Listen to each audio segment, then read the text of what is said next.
falar em pica pequena, vamos falar de Eduardo Bolsonaro aí. Vamos. Os caras falando que o pau do Bon Jovi é chapéu mexicano. Tá bom, né? Tá bom. Desculpa, a gente fica imaginando essas coisas, né? Normal. Normal.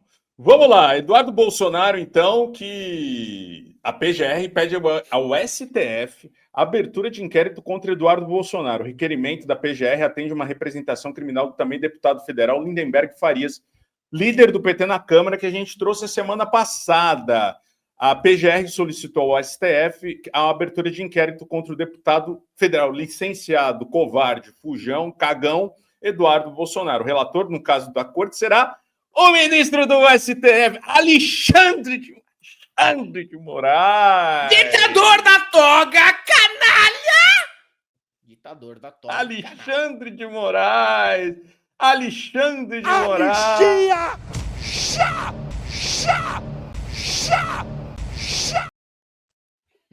É, ele mesmo.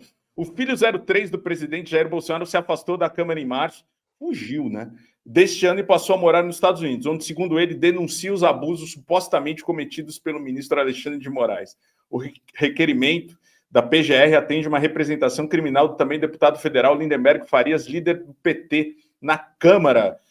Ao defender a instauração do inquérito PGR, Paulo Gonet destacou que Bananinha tem afirmado publicamente que atua junto ao governo dos Estados Unidos para aplicar sanções contra os ministros do STF, a PGR e a Polícia Federal. Segundo ele, as ações do parlamentar seriam uma resposta ao que considera ser uma perseguição política contra si.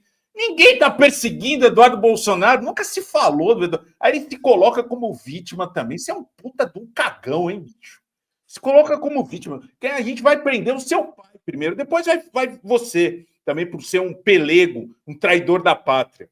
Não, se nem o Flávio Bolsonaro rodou, imagine o Eduardo Bolsonaro. Não é porque o Eduardo Bolsonaro não seja um golpista de mão cheia, mas é que assim, a capivara do Flávio Bolsonaro é bem pior.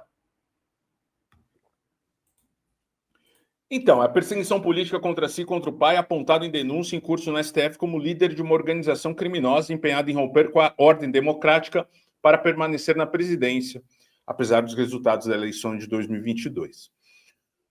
As publicações se dão, escreveu o Gonet, sobretudo em postagens em redes sociais que reverberam em outros canais de mídia, bem como entrevistas diretas a veículos de imprensa. Há um manifesto em tom intimidatório para os que atuam como agentes públicos de investigação e de acusação, bem como para os jogadores, não jogadores, a gente falou bastante de jogadores da seleção brasileira, mas agora são jogadores na ação penal, percebendo-se o propósito da providência imprópria contra o senhor Eduardo Bolsonaro, parece querer ser uma provável condenação, concluiu o PGR. No documento obtido pelo Metrópolis, o PGR argumenta que o objetivo do deputado é embaraçar o andamento do julgamento técnico no STF, além de atrapalhar os trabalhos em curso nos inquéritos das fake news, também em tramitação na corte.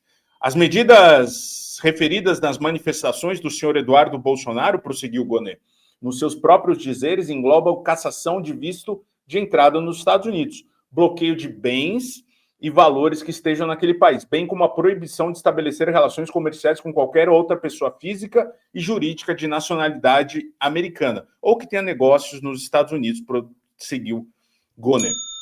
A excepcional gravidade das medidas, porque o senhor Eduardo Bolsonaro se bate enérgica e porfiadamente junto ao alto escalão do governo do país setentrional. Que é isso? Umas palavras aqui que eu nunca tinha ouvido falar. Pode ser medida pelo modo como o senhor Eduardo Bolsonaro a ele se refere, que corresponde à sua qualificação generalizadamente conhecida. Trata-se de uma pena de morte civil internacional, pontuou o procurador-geral. As evidências conduzem à ilação de que a busca por sanções internacionais a membros do Poder Judiciário visa interferir sobre o andamento regular dos procedimentos de ordem criminal, inclusive ação penal, em curso contra o senhor Jair Bolsonaro e aliados. O procurador citou uma reportagem do Globo, quando o parlamentar pontuou que quanto mais o julgamento contra Bolsonaro avança, mais essas sanções serão aceleradas. Está aí, Eduardo Bolsonaro, que já teve um recadinho do Xandão também, Helder. O Xandão quis falar contra o Eduardo Bolsonaro e proferiu frases impactantes. Impactante. Setentrionais. Setentrionais e epidafictamente, epifanemante. Palavras difíceis. Pois deixamos de ser colônia em 7 de setembro de 1822. E com coragem estamos... Puseram uma música do Coldplay atrás, aí fode tudo, né? Aí não dá. Pelo amor de Deus. Pode passar, não pode passar. Construindo uma república independente e cada vez melhor. Uma república independente e democrática com a Constituição de 1988. E construindo com coragem, pois, como sempre lembrado pela nossa eminente ministra Carmen Lúcia, citando Guimarães Rosa, o que a vida quer da gente é coragem. Pois e coragem é o que o Eduardo Bolsonaro não tem, né, Helder? Enquanto ele fala que é perseguido, vamos ver um pouquinho aqui do cotidiano do Eduardo Bolsonaro, ver se isso daqui é um cotidiano de gente que é perseguida. Olha só como está o dia a dia da esposa do Eduardo Bolsonaro, a Heloísa Wolff Bolsonaro. Ver se isso daqui não é uma situação calamitosa que exige mesmo medidas duras, tá, da nossa justiça para salvar o Eduardo Bolsonaro e a sua família, sua prole. Olha só. Vou mostrar para vocês como eu faço as ondas no meu cabelo. Meu Babyliss é super simples, ele é da Revlon e eu paguei em torno de $10. Então eu inicio dividindo o cabelo em 2 partes, né, nos 2 lados, direito. E também gosto de fazer uma divisão, por exemplo, parte de cima e parte de baixo. Mas a minha divisão, ela não é perfeccionista, eu nem prendo o cabelo, só assim se eu tô muito inspirada. Geralmente eu vou mais na intuição, assim, dividindo parte de baixo, parte de cima, um lado e depois o outro. Esse foi o penteado que eu usei para todos os eventos que eu participei em comemoração à posse do presidente americano Donald Trump. Eu acho que é um penteado, assim, clássico, ele casa bem com os vestidos, e eu não quis arriscar ir a algum salão que eu não conhecia. Na verdade, Washington também estava um caos, nem tinha como marcar cabeleireiro e essas coisas. Não tem como marcar, né? Eu ia fazer, eu acho que deu muito certo, foi bem elogiado. Não sabe inglês, você não conseguiu. Se você deseja um efeito mais salão, que dure mais tempo esse penteado, é interessante, na hora que for lavar o cabelo, usar pouco ou nada de condicionador. Aqui, no caso, eu tinha lavado meu cabelo ontem, então eu passei o protetor térmico ontem. Que barra, hein? Que barra! É alvo de ditadura tananã, não? Aí fala de ditadura, tananã. Que barra, hein? Que barra. Enquanto isso, o Eduardo Bolsonaro também, ele anda mandando os recadinhos para a justiça brasileira. Agora, desculpe aí aos 2.000 torcedores desse time, mas ele usou uma camiseta da saudosa Portuguesa de Desportos, aqui da Avenida Marginal Tietê, do Canindé. Puta, que tristeza, hein? Mano, já não basta toda a situação que a Portuguesa passa, ainda tem que emprestar o seu uniforme para Eduardo Bolsonaro. Vocês sabiam que a esquerda passou anos viajando o mundo para falar mal da justiça brasileira? Em 2016, a própria Dilma foi até a ONU dizer que o impeachment dela foi golpe, mesmo tendo sido aprovado pelo Congresso Nacional e confirmado pelo STF. Isso é respeitar a democracia? E não parou por aí, não. Quando Lula foi preso por corrupção, a esquerda correu para a ONU de novo, dizendo que ele era vítima, que era inocente. Fizeram campanha fora do Brasil, para a Europa, pediram apoio na OEA, na ONU, no Tribunal de Direitos Humanos. A Jornada Mundial Lula Livre já tem atos confirmados no dia 7 em diversas cidades da Europa. Tudo para dizer que a justiça brasileira não valia nada. Criaram a história do Lula Livre, fizeram barulho lá fora, enquanto dentro do Brasil o povo sofria com desemprego, a maior crise da história da nossa República e a corrupção que eles mesmos deixaram. Usaram descaradamente os tribunais internacionais como palco para atacar o nosso país. E agora eu, que denuncio as verdadeiras violações de direitos humanos e perseguições políticas, essas mesmas pessoas aí pedem para que o Moraes confisque o meu passaporte e me prenda por abolição violenta do Estado Democrático de Direito. Dá para acreditar? Moraes, o Lula e o PT, eles não defendem democracia. Eles defendem só os seus próprios interesses. Comparação que não tem o menor sentido, né? Ou será que o Eduardo Bolsonaro com esse vídeo, tá mandando uma mensagem cifrada e falando, gente, agora eu sou de esquerda. E ele continua, tá? Ele continua a gravar vídeos contra a justiça. Olha só, tem mais esse aqui, ó. Que ele discorda de fazer afrontas à soberania nacional. Há sim uma ofensa à soberania nacional, há uma interferência. Essas edições que ele usa. Lembra do canal dele, cara? Lembro. Era uma coisa meio documento trololó. Isso, aparecia ele com terno azul na frente da Praça dos Três Poderes, né? Era bem ridículo. Era.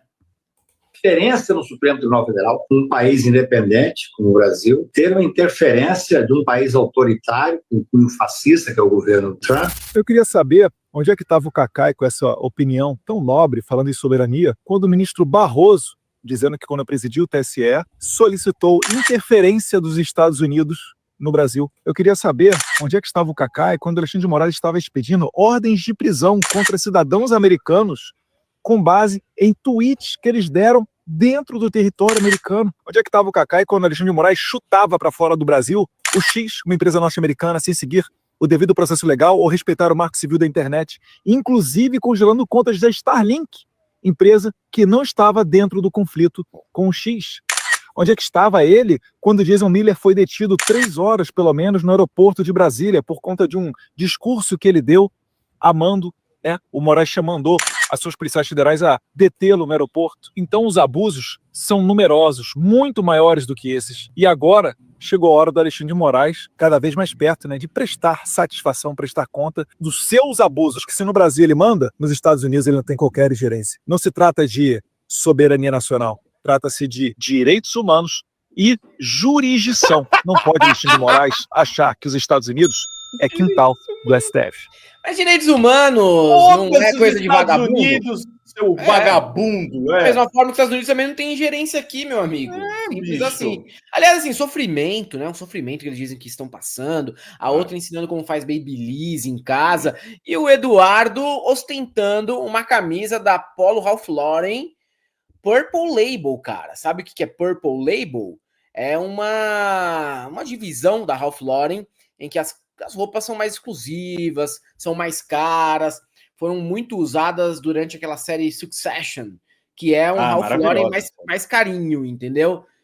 Sai, ó. Não é Oi? Não é as roupas que o Pofechou Luxemburgo... Ah, não, Pofechou é a Armani só.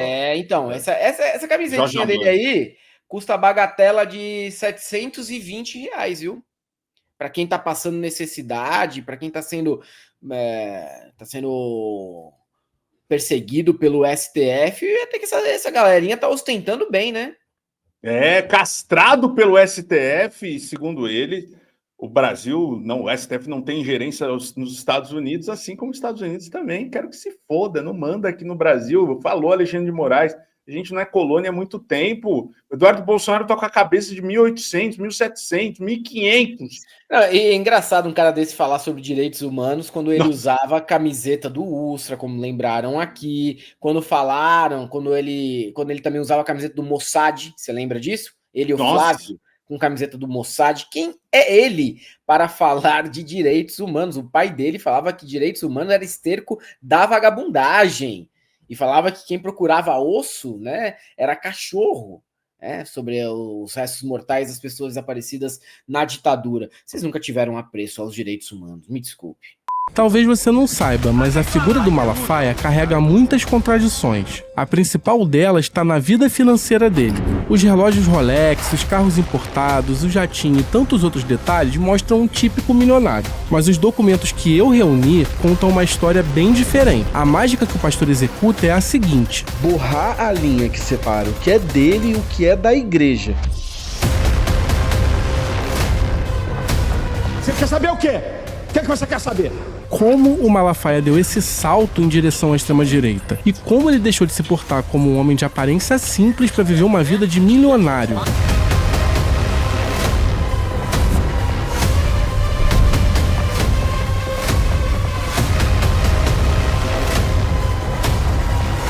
Posso cravar isso por causa de um outro documento que permanecia escondido até hoje, e eu vou revelar para você com exclusividade. Não faz isso não, cara. Entender quem Silas Malafaia é de verdade. Vocês estão com informação aí que eu tô até admirado.